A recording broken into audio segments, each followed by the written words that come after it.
ताई commando of India की ओर से कानपुर में करवाए मार्शल आर्ट नेशनल मुकाबलों में विद्यार्थियों ने जीते पदक। सभी खिलाड़ी जिला फरीदकोट के सरकारी स्कूल के विद्यार्थी। एसएसपी सुखविंदर सिंह मान की तरफ से विजेता खिलाड़ियों की गई श्लाघा। फरीदकोट के एसएसपी सुखविंदर सिंह मान ने भी विजेता खिलाड़ियों की श्लाघा करते हुए कहा कि वह खुशी की बात है कि जिस तरह फरीदकोट के विद्यार्थी मेडल लेकर आए हैं, इनकी प्रेरणा लेकर और बच्चे भी स्पोर्ट्स की तरफ आएंगे और खास करके मार्शल आर्ट की तरफ, जिसके साथ बच्चे अपने भविष्य को सुधार सकते हैं। साडे फरीदकोट शहर के बच्चे नैशनल लेवल के टूर्नामेंट के गोल्ड मैडल ते होर मैडल जित के आए हैं। बहुत ही खुशी की गल है। मैं उम्मीद करदा कि इन्हां तो प्रेरणा लैके बाकी बच्चे भी स्पोर्ट्स वाल आउणगे, खास तौर पर मार्शल आर्ट्स वाल, क्योंकि जिहड़े बहुत ही एजिलिटी वाला, बहुत ही फिटनेस वाला यह स्पोर्ट है तो बाकी बच्चों वास्ते भी प्रेरणा बन गए। मैनू बहुत ज़्यादा खुशी है क्योंकि साडे फरीदकोट के ਵੱਖ-ਵੱਖ स्कूलों के असी किक बॉक्सिंग, ताइक्वांडो और कराटे की ट्रेनिंग करवाने एज और जिहड़ा यह ईवेंट हैगा ताइक्वांडो वालों यह ईवेंट करवाया गया ताइक्वांडो बोर्ड ऑफ इंडिया वालों।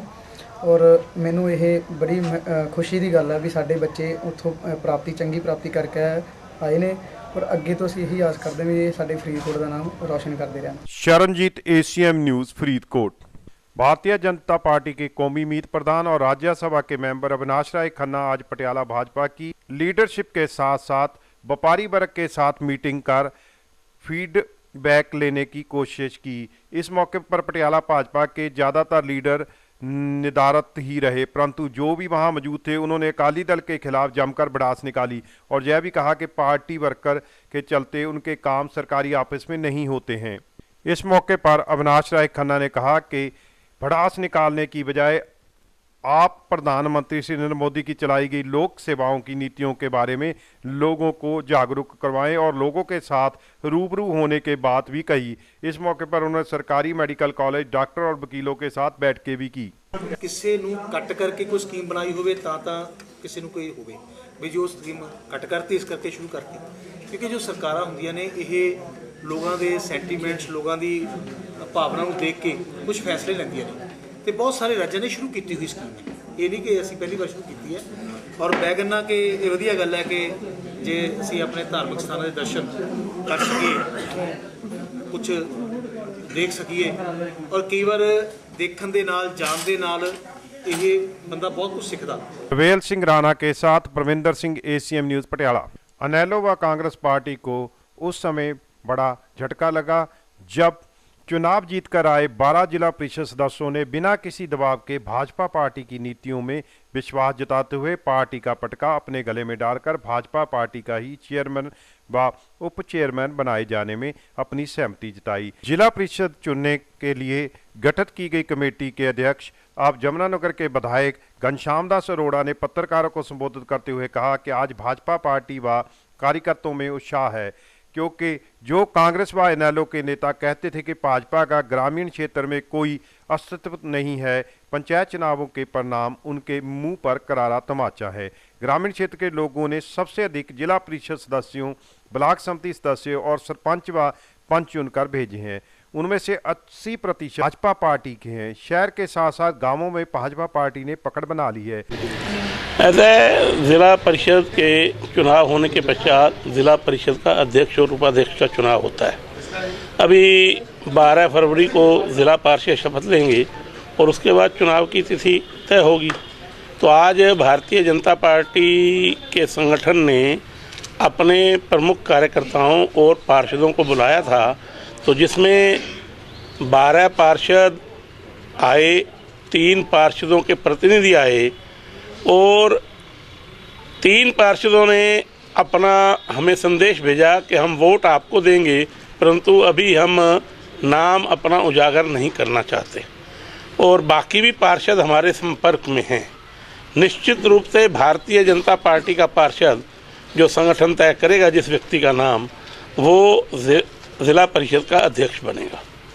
तो किस तरह का ये जो चुनाव, जो पंचायत का जो चुनाव रहा बीजेपी के लिए, किस तरह का रहा? बीजेपी के लिए वर्तमान चुनाव बहुत उत्साहवर्धक रहा और जिस भारतीय जनता पार्टी के ऊपर विपक्षी आरोप लगाते थे कि हमारा गांव में जनाधार नहीं, इन चुनावों ने ये साबित कर दिया है कि हमारा गांव में भी शहर से बढ़कर जनाधार है, किसी भी सूरत में कम जनाधार नहीं। Vipin Sharma Bhardwaj, ACM news Kaithal. फरीदकोट में अधिकारियों की मिली भुगत के साथ बड़े स्तर पर करवाई जा रही है गेहूं की बोरियां की चोरी। फरीदकोट के नजदीक गांव पिपली में बने वेयर हाउस के गोदामों से ट्रकों के द्वारा जरूरत से अधिक गेहूं की बोरियां लोडेड कर चोरी करने का मामला सामने आया है। मिली सूचना के आधार पर पुलिस की तरफ से मौके पर जाकर नानकसर बस्ती के घर से पंजाब सरकार के मार्के वाली 20 बोरियां रियायत की गई हैं, जिनको घर वालों की तरफ से बहुत सफाई के साथ बोरियां बदल दी जा रही थी। इस बारे जब मौके पर पहुंचे एसआई हरफूल सिंह के साथ बात की गई तो उन्होंने कहा कि उनको सूचना मिली थी कि पिपली वेयर हाउस के गोदाम में स्पेशल लगी है और नानकसर बस्ती में एक ट्रक चालक किसी घर में गेहूं उतार रहा है, और उन्होंने जब वह मौके पर आए तो ट्रक चालक ट्रक को भगा कर ले गया और गेहूं की 20-22 गट्टे निर्यात कर लिए गए हैं। उन्होंने कहा कि वेयर हाउस के इंस्पेक्टर के साथ बातचीत करने के बाद ही कार्रवाई की जाएगी। ये मामला इस तरह भी आज सानू तलाह मिली कि पिपली ਜਿਹੜੇ ਵੇਅਰ ਹਾਊਸ ਦੇ ਗਡਾਊਨ ਹੈ ਉੱਥੋਂ ਕਣਕ ਦੀ ਸਪੈਸ਼ਲ ਲੱਗੀ ਹੈ ਤੇ ਕੋਈ ਨਾਨਕਸਰ ਬਸਤੀ 'ਚ ਇੱਕ ਟਰੱਕ ਡਰਾਈਵਰ ਆ ਜਿਹੜੀ ਟਰੱਕ ਤੇ ਲੱਦੀਆਂ ਬੋਰੀਆਂ ਕਣਕ ਦੀਆਂ ਨੂੰ ਲਾ ਰਿਹਾ ਹੈ। ਅਸੀਂ ਮੌਕੇ ਤੇ ਆਏ, ਮੌਕੇ ਤੇ ਟਰੱਕ ਡਰਾਈਵਰ ਟਰੱਕ ਭਜਾ ਕੇ ਲੈ ਗਿਆ, ਉੱਥੇ ਨਹੀਂ ਸੀਗਾ ਤੇ ਜਿਹੜੇ ਕਣਕ ਦੇ ਗੱਟੇ करीब 20 ਗੱਟੇ ਬਰਾਮਦ ਹੋ ਚੁੱਕੇ। Sharanjit, ACM news, Faridkot. पंजाब के उप मुख्यमंत्री सुखबीर बादल कड़ी सुरक्षा में फरीदकोट की अदालत में पेश हुए, जहां पुलिस द्वारा कड़ी सुरक्षा के प्रबंध किए गए थे।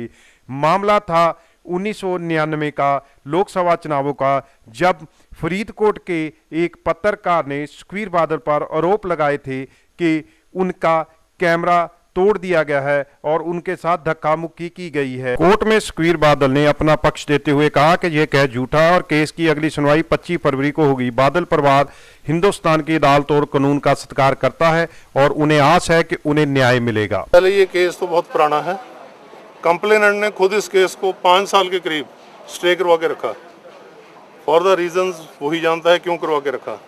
अब ये केस शुरू हुआ है। आज सिर्फ जो एविडेंस हुई थी प्रोसिक्यूशन की, कंप्लेनेंट की, पुलिस वालों की, डॉक्टरों की, वो पुट करनी होती है एज पर लॉ अक्यूज्ड को। वो सरदार सुखबीर सिंह बादल जी को आज पुट की है। उन्होंने अपने जवाब कोर्ट को उसमें दे दिए हैं, उनकी प्ली लिख ली है कि आपने कुछ और कहना है। उसमें भी उन्होंने बता दिया कि ये केस झूठा है, फैब्रिकेटेड है और पहले से ही प्लांटेड था ये केस मेरे पर लगाना। Sharanjit, ACM news, Faridkot. Cancer दिवस के मौके पर हमारी टीम द्वारा गुरु गोबिंद सिंह मेडिकल कॉलेज का विजिट किया गया। यहां पर बड़ी संख्या में पहुंचे कैंसर के मरीजों का इलाज यहां के माहिर डॉक्टरों की ओर से किया जा रहा है। मरीजों की सुविधा के लिए कैंसर विभाग में जगह जगह पर बोर्ड लगे हुए हैं, जिसमें शहर और दूर से आने वाले मरीजों को किसी किस्म की कठिनाई ना आए। कैंसर का इलाज करवाने पहुंचे मरीज और उनके रिश्तेदारों को जब उनके चल रहे इलाज के बारे में पूछा गया तो उन्होंने कहा कि उनकी जहां पे किसी किस्म की मुश्किल नहीं आ रही है। इस मौके पर कैंसर विभाग के मुखी डॉक्टर HP यादव ने साथ बात की गई तो उन्होंने कहा कि बढ़ रही कैंसर की बीमारी से लोग सचेत रहे। मालवे क्षेत्र में कैंसर के मरीजों में हो रही बढ़ोतरी को देखते हुए पंजाब सरकार की तरफ से जहां कैंसर का अस्पताल खोला गया है, उन्होंने यहां भी बताया कि वह 2009 से अब तक 12,000 मरीजों को देख चुके हैं और उन्होंने लोगों से अपील करते हुए कहा कि जैसे ही उनको कैंसर के लक्षणों के बारे में पता लगे उसी समय वह अस्पताल में आकर फायदा उठाएं। उन्होंने यह भी कहा कि कैंसर के मरीजों के लिए पंजाब सरकार की तरफ से 1.5 लाख की फ्री इलाज की सुविधा दी जा रही है। इलाज बहुत वधिया चल रहा जी। पूर्ण भगत सिंह दे ਜਿਹੜੇ ਕਾਰਡ ਬਣੇ ਜੀ ਉਹ ਚੱਲ ਰਹੇ ਤੇ ਡਾਕਟਰ ਅੰਡਿਆਂ ਵਾਲੇ ਨੇ ਵਿਸ਼ਵਜੀਤ ਦਾ ਇਲਾਜ ਚੱਲ ਰਿਹਾ ਜੀ, ਬਹੁਤ ਵਧੀਆ ਇਲਾਜ ਚੱਲ ਰਿਹਾ ਜੀ। ਜਿਹੜਾ ਪੰਜਾਬ ਸਰਕਾਰ ਨੇ ਚਲਾਇਆ ਜੀ ਬਹੁਤ ਵਧੀਆ ਚਲਾਇਆ। ਸਾਰੇ ਹੀ ਜ਼ਿਲ੍ਹਿਆਂ ਦੇ ਸਿਵਲ ਹਸਪਤਾਲਾਂ ਨੂੰ ਅਪਗ੍ਰੇਡ ਕਰਨ ਦੇ ਨਾਲ ਹਰ ਇੱਕ ਤਰ੍ਹਾਂ ਦੀਆਂ ਸਪੈਸ਼ਲਿਸਟ ਸੇਵਾਵਾਂ ਮੁਹੱਈਆ ਕਰਵਾਈਆਂ ਹੈ। ਇਹਦੇ ਨਾਲ ਪੰਜਾਬ ਸਰਕਾਰ ਨੇ ਦਵਾਈਆਂ ਦੀ ਬਹੁਤ ਹੀ ਵੱਡੀ ਮਾਤਰਾ ਜਿਹੜੀ ਹੈ ਉਹ ਸਿਵਲ ਹਸਪਤਾਲਾਂ ਨੂੰ ਸਪਲਾਈ ਕੀਤੀ ਹੈ। ਤਕਰੀਬਨ 200 ਤੋਂ ਵੱਧ ਦਵਾਈਆਂ ਇਸ ਵੇਲੇ ਇਸ ਸੰਸਥਾ ਵਿਖੇ ਮੌਜੂਦ ਹਨ ਤੇ ਮਰੀਜ਼ ਨੂੰ ਕਿਸੇ ਵੀ ਤਰ੍ਹਾਂ ਦੀ ਦਵਾਈ ਜਿਹੜੀ ਹੈ ਉਹ ਬਾਜ਼ਾਰੋਂ ਖਰੀਦਣੀ ਨਹੀਂ ਪੈਂਦੀ। Sharanjit, ACM news, Faridkot.